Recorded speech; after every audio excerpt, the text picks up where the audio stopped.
नागपूरच्या बिडगाव नगरपंचायत हद्दीमधील प्रधानमंत्री आवास योजनेच्या इमारतींमध्ये तीव्र पाणी टंचाई निर्माण झाली आहे। नियमित पाणी पुरवठा होत नसल्यामुळे रहिवाशांचे हाल होत आहेत। प्रशासनाने तातडीने टँकर सुरू करून कायमस्वरूपी उपाययोजना करण्याची मागणी रहिवासी करतात। अंधेरी सबवेसाठी आता आदित्य पॅटर्न राबवला जाऊ शकतो। मान्सूनपूर्व पावसामध्ये अंधेरी सबवे पाण्याखाली गेला, त्यामुळे अंधेरी परिसरात 3 मोठ्या भूमिगत पाणी साठवण टाक्या उभारण्याचा पालिकेचा विचार आहे। विशेष म्हणजे याच मॉडेलला हिंदमाता परिसरामध्ये आदित्य ठाकरेंच्या पुरस्काराने राबवण्यात आलं होतं। महायुतीच्या धोरणाविरोधात ठाकरे गटानं गोरेगाव पश्चिमेत आंदोलन केलं। महागाईमुळे जनतेचं कंबरडं मोडल्याचा आरोप करत सरकारला जाब विचारण्यासाठी आंदोलन करण्यात आलं। मालाडमध्ये आकाशवाणीच्या जागेवर जागतिक दर्जाचं मीडिया हब उभारलं जाणार आहे। मीडिया हब उभारण्यासाठी कंपनी स्थापन केली जाणार आहे। जून महिन्याच्या अखेरपर्यंत विकास आराखडा अंतिम करण्याच्या सूचना मुख्यमंत्र्यांनी दिल्यात। गारगाई धरण प्रकल्पाचं काम ऑक्टोबरमध्ये सुरू होणार आहे। धरणाचं काम 2029 मध्ये पूर्ण करून मुंबईला 440 दशलक्ष लिटर अतिरिक्त पाणी रोज मिळणार आहे। केंद्र आणि राज्याच्या आवश्यक परवानग्या जुलैपर्यंत मिळण्याची शक्यता आहे।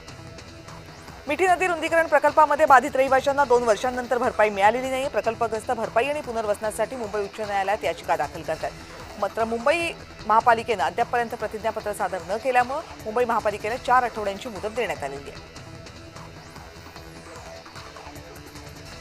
बेस्टच्या विद्युत विभागामध्ये मनुष्यबळाची तीव्र कमतरता आहे। मंजूर 20,152 पदांपैकी फक्त 4,343 अधिकारी कर्मचारी सध्या कार्यरत आहेत।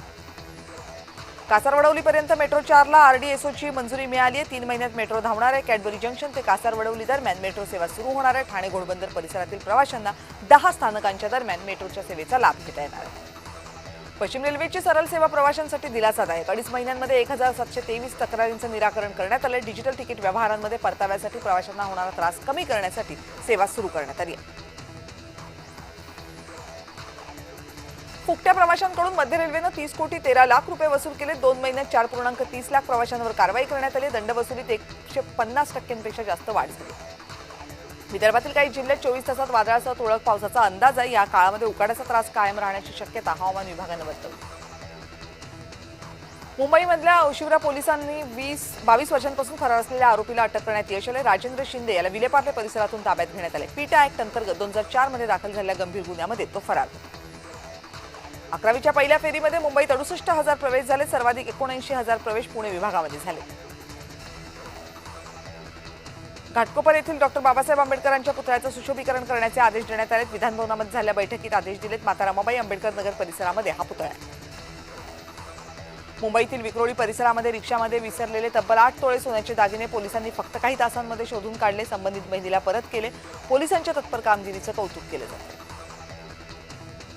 लाडकी बहीण योजनेतून अपात्र उमेदवारांना 26,000 कोटी रुपये दिल्याची माहिती आहे। अपात्र महिलांकडून रक्कम वसूल न करण्याची भूमिका सरकारनं घेतली आहे। पण पुरुष लाभार्थ्यांकडून लाभ कसा वसूल करायचा हा प्रश्न महिला आणि बालकल्याण विभागासमोर आहे। राज्यामधील क्रीडांगणाबाबत उपमुख्यमंत्री सुनेत्रा पवारांनी निर्देश दिले। प्रत्येक क्रीडांगणावर स्वच्छतागृह, चेंजिंग रूम, सीसीटीव्ही या सुविधा अनिवार्य करण्याचं त्यांनी सूचित केलं।